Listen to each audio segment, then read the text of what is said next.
All right, chapter 35 of the book of Exodus. We've gotten past the story of the Ten Commandments and the stone tablets and things. Hopefully that has helped you out. If not, go back and watch chapter 34 to learn more there. In this chapter, Israel is admonished to observe the Sabbath.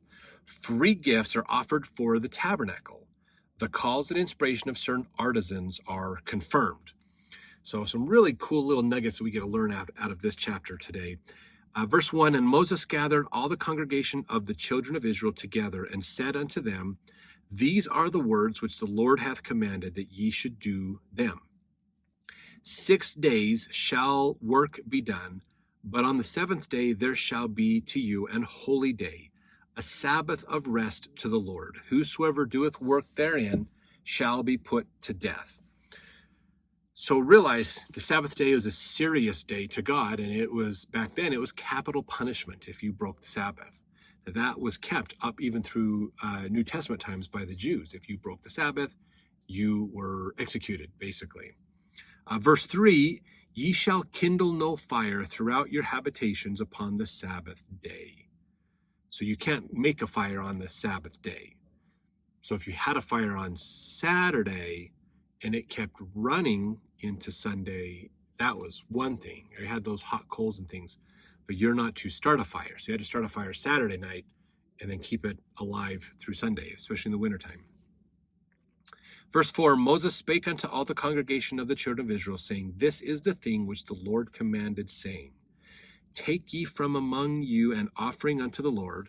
Whosoever is of a willing heart, let him bring it.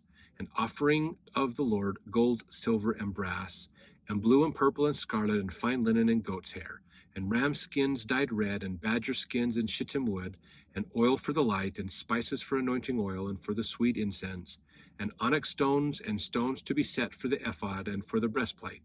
And every wise-hearted among you shall come and make all that the Lord hath commanded. So he's asking for what's called a free will offering. We today call this fast offerings. He's just saying, bring what you want to donate. What are you willing to donate to this to help in building the tabernacle and the Urim and Thummim and the sacred garments and things?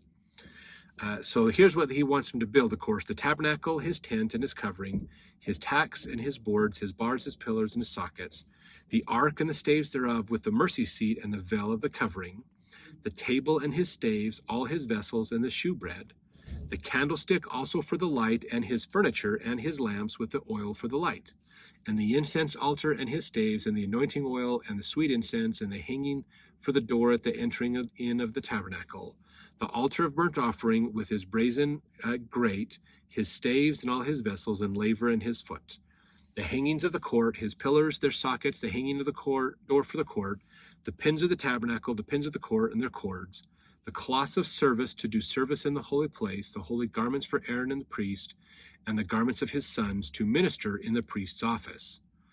So those are all the things that need to be created. And so he's asking the children of Israel, donate, sacrifice, and give so that we can build all of these things, basically.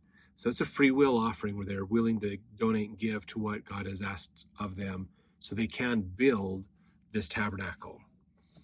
And I think that's an important thing too. I mean, does God really need this stuff to build it? No, he could technically just create it out of nothing, and form it all and give it to them done.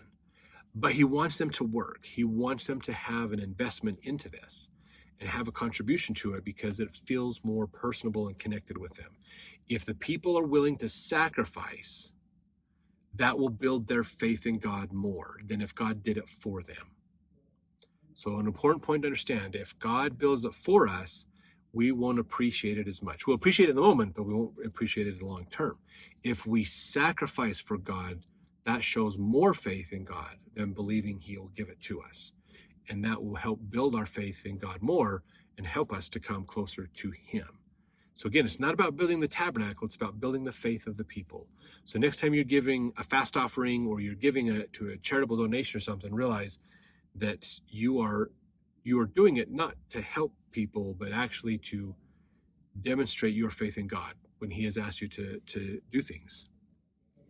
So verse 20, all the congregation of the children of Israel departed from the presence of Moses. And they came, everyone whose heart stirred him up, and everyone whom his spirit made willing, and they brought the Lord's offering to the work of the tabernacle, of the congregation, and for all his service, and for the holy garments.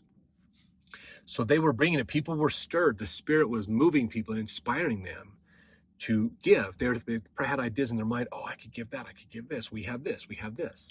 And they were able to pull it all together.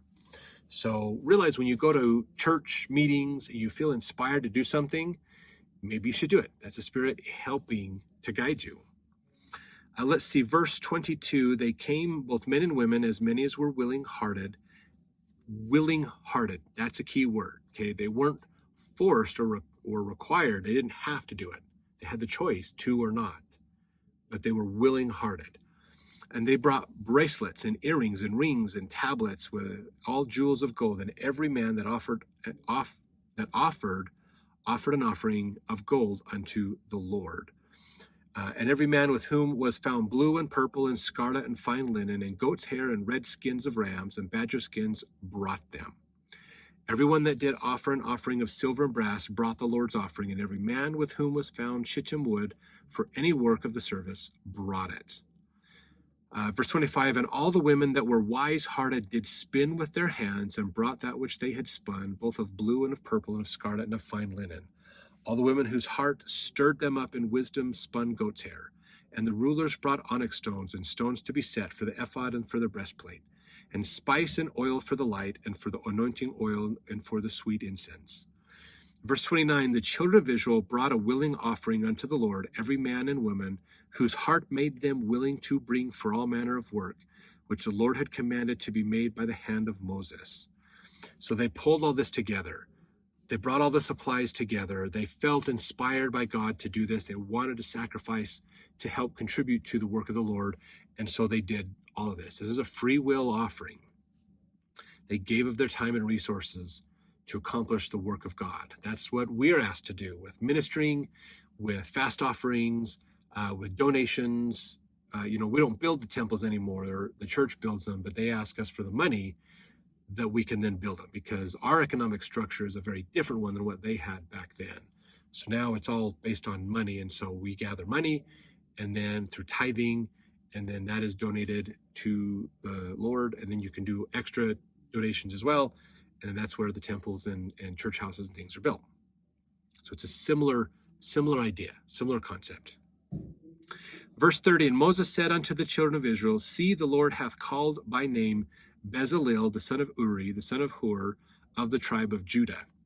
And he hath filled him with the Spirit of God, in wisdom, in understanding, and in knowledge, and in all manner of workmanship, and to devise curious works, to work in gold and in silver and in brass, and in the cutting of stones to set them, and in carving of wood to make any manner of cunning work.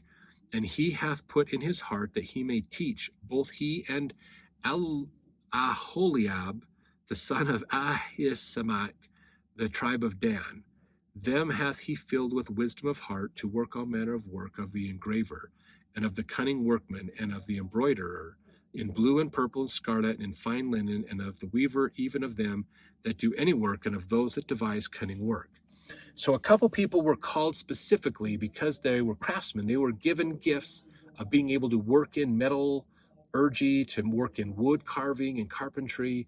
So they were given these gifts, and they probably have a living built around those gifts as well themselves, but they were given even extra stuff because God had wanted them to build the Ark of the Covenant, to build the furniture, to help assemble things, to put the brass and gold on objects, to form the things they needed, to pull it together. So what are the talents that God has given you to help in furthering his work? We look in the end of the Book of Mormon, the book of Hebrews as well. I think it's around Hebrews 11.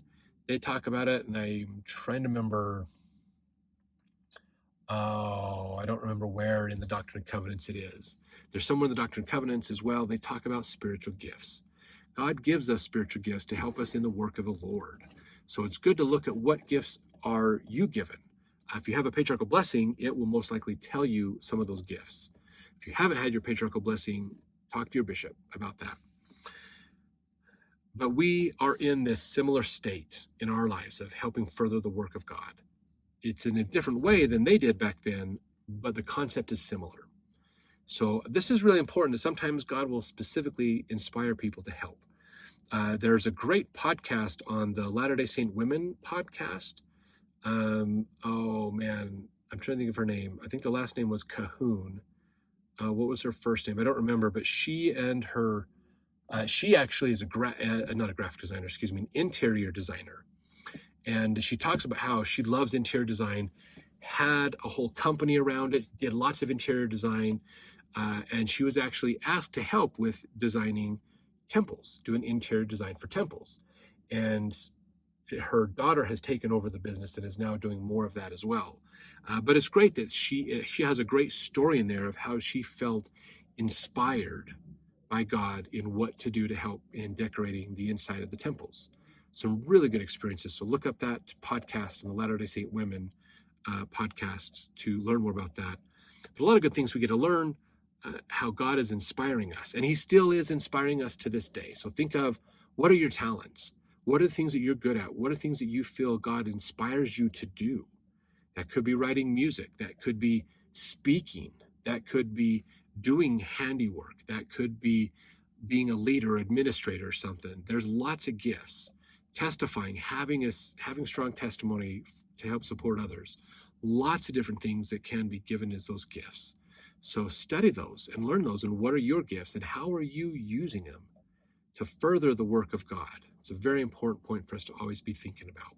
So thanks for watching. We appreciate the continued support that our channel is getting. Share these videos with others. Share the links out to help other people to learn more about this gospel as well. And we'll see you in the next chapter.